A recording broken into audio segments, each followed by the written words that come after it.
ആവർത്തന പുസ്തകം 22 അധ്യായം.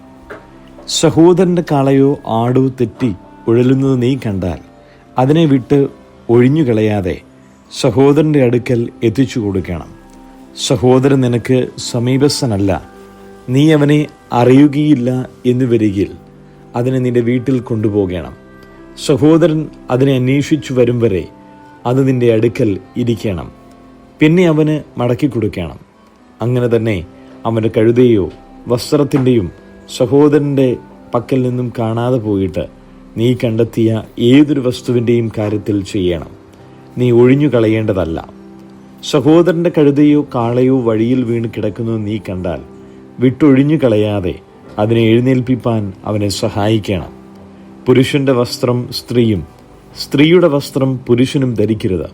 അങ്ങനെ ചെയ്യുന്നവരൊക്കെയും നിന്റെ ദൈവമായ യഹോവയ്ക്ക് വെറുപ്പാകുന്നു. മരത്തിന്മേലെങ്കിലും നിലത്തെങ്കിലും കുഞ്ഞുങ്ങളെയോ മുട്ടകളെയോ ഉള്ള ഒരു പക്ഷിക്കൂട് നീ വഴിയിൽ വെച്ച് കണ്ടാൽ തള്ള കുഞ്ഞുങ്ങളിന്മേലോ മുട്ടകളിന്മേലോ ഇരിക്കുന്നുവെങ്കിൽ നീ കുഞ്ഞുങ്ങളോട് കൂടെ തള്ളയെ പിടിക്കരുത്. നിനക്ക് നന്നായിരിക്കാനും ദീർഘായുസ്സുണ്ടായിരിക്കുവാനും തള്ളയെ വിട്ടുകളയണം. കുഞ്ഞുങ്ങളെ എടുത്തുകൊള്ളാം. ഒരു പുതിയ വീട് പണിതാൽ നിന്റെ വീട്ടിൻ മുകളിൽ നിന്ന് വല്ലവനും വീണിട്ട് വീട്ടിന്മേൽ രക്തപാതകം വരാതിരിക്കേണ്ടതിന് നീ അതിന് കൈമതിലുണ്ടാക്കണം. നിന്റെ മുന്തിരിത്തോട്ടത്തിൽ വേറൊരു വക വിത്തും ഇടരുത്. അങ്ങനെ ചെയ്താൽ നീ ഇട്ട വിത്തിൻ്റെ വിളവും മുന്തിരിത്തോട്ടത്തിൻ്റെ അനുഭവവും വിശുദ്ധ മന്ദിരം വകയ്ക്ക് ചേർന്നു പോകും. കാളയെയും കഴുതയെയും ഒന്നിച്ചു പൂട്ടി ഉഴലരുത്. ആട്ടുരോമവും ചണവും കൂടിക്കലർന്ന വസ്ത്രം ധരിക്കരുത്. നീ പുതയ്ക്കുന്ന മേലാടയുടെ 4 കോണിലും പൊടിപ്പുണ്ടാകണം. ഒരു പുരുഷൻ ഒരു സ്ത്രീയെ പരിഗ്രഹിച്ച് അവളുടെ അടുക്കൽ വന്ന ശേഷം അവളെ വെറുത്ത്, ഞാൻ ഈ സ്ത്രീയെ പരിഗ്രഹിച്ച് അവളുടെ അടുക്കൽ ചെന്നാറേ അവൾ കന്യകാലക്ഷണം കണ്ടില്ല എന്ന് പറഞ്ഞ് അവളുടെ മേൽ നാണക്കേട് ചുമത്തി അപവാദം പറഞ്ഞുണ്ടാക്കിയാൽ യുവതിയുടെ അമ്മയപ്പന്മാർ അവളുടെ കന്യകാലക്ഷണങ്ങൾ എടുത്ത് പട്ടണത്തിലെ മൂപ്പന്മാരുടെ അടുക്കൽ പട്ടണവാതിൽക്കൽ കൊണ്ടുവരണം. യുവതിയുടെ അപ്പൻ മൂപ്പന്മാരോട്, ഞാൻ എൻ്റെ മകളെ ഈ പുരുഷന് ഭാര്യയായി കൊടുത്തു, എന്നാൽ അവന് അവളോട് അനിഷ്ടമായിരിക്കുന്നു. ഞാൻ നിന്റെ മകളിൽ കന്യകാലക്ഷണം കണ്ടില്ല എന്ന് പറഞ്ഞ് അവളുടെ മേൽ നാണക്കേട് ചുമത്തുന്നു. എന്നാൽ എൻ്റെ മകളുടെ കന്യകാലക്ഷണങ്ങൾ ഇതാ എന്ന് പറഞ്ഞ് പട്ടണത്തിലെ മൂപ്പന്മാരുടെ മുമ്പിൽ ആ വസ്ത്രം വിടർത്തേണം.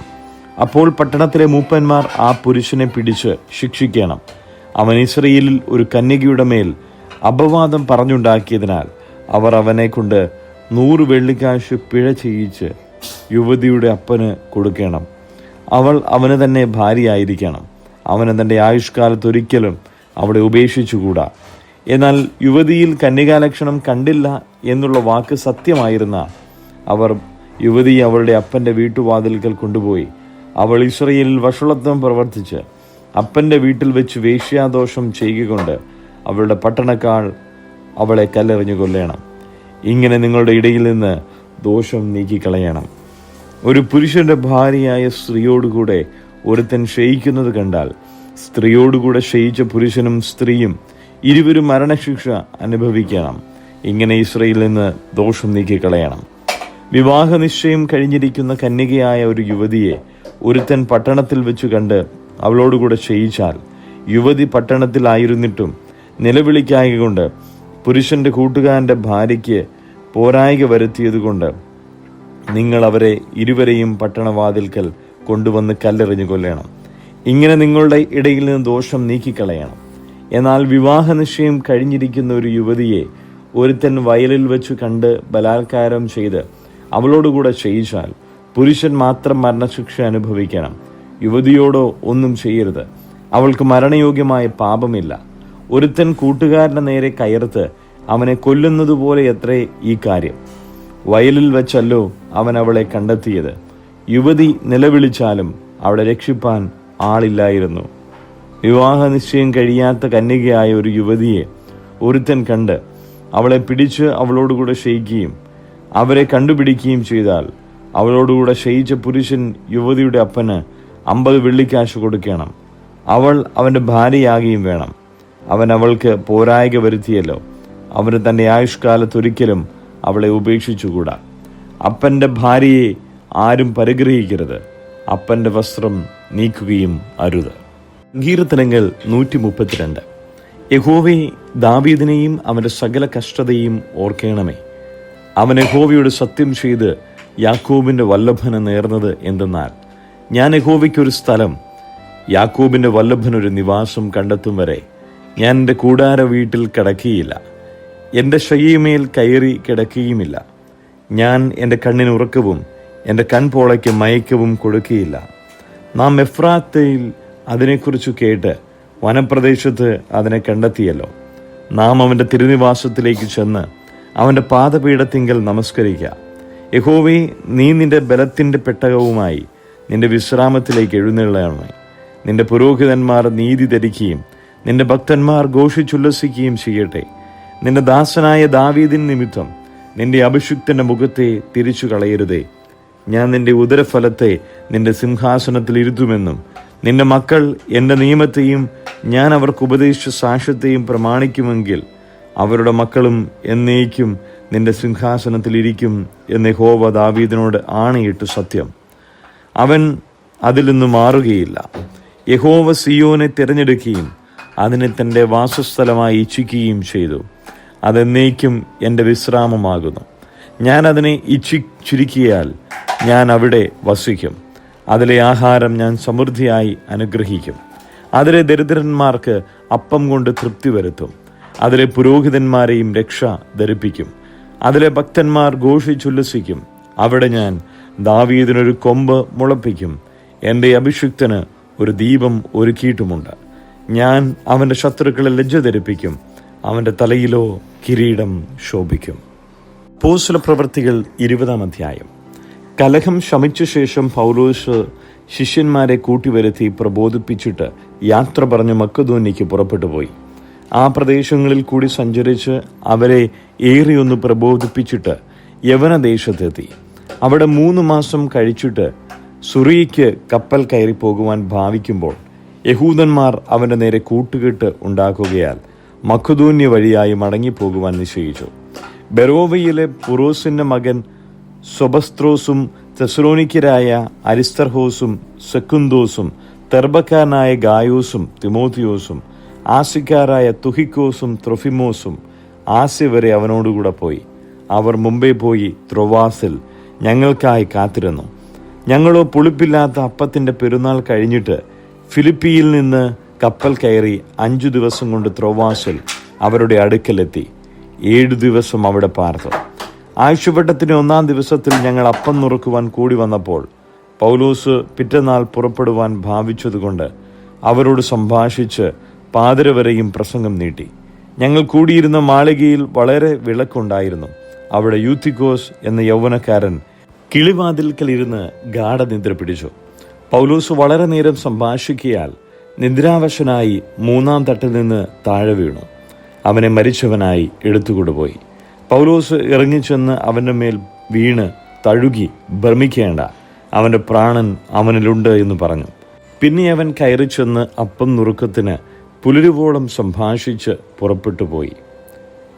അവൻ ആ ബാലനെ ജീവനുള്ളവനായി കൊണ്ടുവന്ന് അത്യന്തം ആശ്വസിച്ചു. ഞങ്ങൾ മുമ്പായി കപ്പൽ കയറി പൗലോസിനെ അസ്സോസിൽ വെച്ച് കയറ്റിക്കൊള്ളുവാൻ വിചാരിച്ച് അവിടേക്ക് ഓടി. അവൻ കാൽനടയായി വരുവാൻ വിചാരിച്ച് ഇങ്ങനെ ചട്ടം കെട്ടിയിരുന്നു. അവൻ അസ്സോസിൽ ഞങ്ങളോട് ചേർന്നപ്പോൾ അവനെ കയറ്റി മിഥുലേനയിൽ എത്തി. അവിടെ നിന്ന് നീക്കി പിറ്റേന്നാൾ ഗിയോസ് ദ്വീപിൻ്റെ തൂക്കിൽ എത്തി. മറുനാൾ സാമോസ് ദ്വീപിൽ അണഞ്ഞു. പിറ്റേന്ന് മിലേത്തോസിലെത്തി. കഴിയുമെങ്കിൽ പെന്തക്കോസ് നാളേക്ക് യെരുശലേമിൽ എത്തേണ്ടതിന് പൗലോസ് ബന്ധപ്പെടുകയാൽ ആസിയയിൽ കാലതാമസം വരരുത് എന്ന് വെച്ച് എഫെസോസിൽ അടുക്കാതെ ഓടേണം എന്ന് നിശ്ചയിച്ചിരുന്നു. മിലേത്തോസിൽ നിന്ന് അവൻ എഫെസോസിലേക്ക് ആളയച്ച് സഭയിലെ മൂപ്പന്മാരെ വരുത്തി. അവർ അവൻ്റെ അടുക്കൽ വന്നപ്പോൾ അവൻ അവരോട് പറഞ്ഞത്, ഞാൻ ആസിയിൽ വന്ന 1-ാം നാൾ മുതൽ എല്ലായ്പ്പോഴും നിങ്ങളോടുകൂടെ എങ്ങനെയായിരുന്നുവെന്നും വളരെ താഴ്മയോടും കണ്ണുനീരോടും യഹൂദന്മാരുടെ കൂട്ടുകെട്ടുകളാൽ എനിക്കുണ്ടായ കഷ്ടങ്ങളോടും കൂടെ കർത്താവിനെ സേവിച്ചു വന്നുവെന്നും പ്രയോജനമുള്ളതൊന്നും മറച്ചു വയ്ക്കാതെ പരസ്യമായും വീടുതോറും നിങ്ങളോട് അറിയിക്കുകയും ഉപദേശിക്കുകയും ചെയ്തുവെന്നും ദൈവത്തിങ്കലേക്കുള്ള മാനസാന്തരവും നമ്മുടെ കർത്താവായ യേശുക്രിസ്തുവിലുള്ള വിശ്വാസവും യഹൂദന്മാർക്കും യവനന്മാർക്കും സാക്ഷീകരിച്ചു എന്നും നിങ്ങൾ അറിയുന്നുവല്ലോ. ഇപ്പോൾ ഇതാ, ഞാൻ ആത്മാവിനാൽ ബന്ധിക്കപ്പെട്ടവനായി യെരുശലേമിലേക്ക് പോകുന്നു. ബന്ധനങ്ങളും കഷ്ടങ്ങളും എനിക്കായി കാത്തിരിക്കുന്നുവെന്ന് പരിശുദ്ധാത്മാവ് പട്ടണം തോറും സാക്ഷ്യം പറയുന്നതല്ലാതെ അവിടെ എനിക്ക് നേരിടുവാനുള്ളത് ഒന്നും ഞാൻ അറിയുന്നില്ല. എങ്കിലും ഞാൻ എൻ്റെ പ്രാണനെ വിലയേറിയതായി എണ്ണുന്നില്ല. എൻ്റെ ഓട്ടവും ദൈവകൃപയുടെ സുവിശേഷത്തിന് സാക്ഷ്യം പറയേണ്ടതിന് കർത്താവായ യേശു തന്ന ശുശ്രൂഷയും തികയ്ക്കണം എന്നേ എനിക്കുള്ളൂ. എന്നാൽ നിങ്ങളുടെ ഇടയിൽ ദൈവരാജ്യം പ്രസംഗിച്ചുകൊണ്ട് നടന്നവനായ എൻ്റെ മുഖം നിങ്ങളിനി കാണുകയില്ല എന്ന് ഞാൻ അറിയുന്നു. അതുകൊണ്ട് നിങ്ങളിൽ ആരെങ്കിലും നശിച്ചു പോയാൽ ഞാൻ കുറ്റക്കാരനല്ല എന്ന് ഞാൻ ഇന്നേ ദിവസം നിങ്ങളോട് സാക്ഷ്യം പറയുന്നു. ദൈവത്തിൻ്റെ ആലോചന ഒട്ടും മറച്ചു വയ്ക്കാതെ ഞാൻ മുഴുവനും അറിയിച്ചു തന്നിരിക്കുന്നുവല്ലോ. നിങ്ങളെ തന്നെയും താൻ സ്വന്തം രക്തത്താൽ സമ്പാദിച്ചിരിക്കുന്ന ദൈവത്തിൻ്റെ സഭയെ മേയ്പ്പാൻ പരിശുദ്ധാത്മാവ് നിങ്ങളെ അധ്യക്ഷരാക്കി വെച്ച ആട്ടിൻകൂട്ടം മുഴുവനെയും സൂക്ഷിച്ചുകൊള്ളുവിൻ. ഞാൻ പോയ ശേഷം ആട്ടിൻകൂട്ടത്തെ ആദരിക്കാത്ത കൊടിയ ചെന്നായ്ക്കൾ നിങ്ങളുടെ ഇടയിൽ കിടക്കും എന്ന് ഞാൻ അറിയുന്നു. ശിഷ്യന്മാരെ തങ്ങളുടെ പിന്നാലെ വലിച്ചു കളയുവാനായി വിപരീതോപദേശം പ്രസ്താവിക്കുന്ന പുരുഷന്മാർ നിങ്ങളുടെ ഇടയിൽ നിന്നും എഴുന്നേൽക്കും. അതുകൊണ്ട് ഉണർന്നിരിപ്പിൻ. ഞാൻ 3 സംവത്സരം രാപ്പകൽ ഇടവിടാതെ കണ്ണുനീർ വാർത്തും കൊണ്ട് ഓരോരുത്തന് ബുദ്ധി പറഞ്ഞു തന്നത് ഓർത്തുകൊള്ളുവിൻ. നിങ്ങൾക്ക് ആത്മീക വർധന വരുത്തുവാനും സകല വിശുദ്ധന്മാരോടും കൂടെ അവകാശം തരുവാനും കഴിയുന്ന ദൈവത്തിലും അവൻ്റെ കൃപയുടെ വചനത്തിലും ഞാനിപ്പോൾ നിങ്ങളെ ഭരമേൽപ്പിക്കുന്നു. ആരുടെയും വെള്ളിയോ പൊന്നോ വസ്ത്രമോ ഞാൻ മോഹിച്ചിട്ടില്ല. എൻ്റെ മുട്ടിനും എന്നോടുകൂടെയുള്ളവർക്കും വേണ്ടി ഞാൻ ഈ കൈകളാൽ അധ്വാനിച്ചു എന്ന് നിങ്ങൾ തന്നെ അറിയുന്നുവല്ലോ. ഇങ്ങനെ പ്രയത്നം ചെയ്ത് പ്രാപ്തിയില്ലാത്തവരെ സഹായിക്കുകയും വാങ്ങുന്നതിനേക്കാൾ കൊടുക്കുന്നത് ഭാഗ്യമെന്ന് കർത്താവായ യേശു താൻ പറഞ്ഞ വാക്കോർത്ത് കൊള്ളുകയും വേണ്ടത് എന്ന് ഞാൻ കൊണ്ടും നിങ്ങൾക്ക് ദൃഷ്ടാന്തം കാണിച്ചിരിക്കുന്നു. ഇങ്ങനെ പറഞ്ഞിട്ട് അവൻ മുട്ടുകുത്തി അവരെല്ലാവരോടും കൂടെ പ്രാർത്ഥിച്ചു. എല്ലാവരും വളരെ കരഞ്ഞു. ഇനിമേൽ അവൻ്റെ മുഖം കാണുകയില്ല എന്ന് പറഞ്ഞ വാക്കിനാൽ അവർ ഏറ്റവും ദുഃഖിച്ചു. പൗലോസിൻ്റെ കഴുത്തിൽ കെട്ടിപ്പിടിച്ച് അവനെ ചുംബിച്ചു. കപ്പലോളം അവനോട് കൂടെ വന്ന് അവനെ യാത്രയയച്ചു.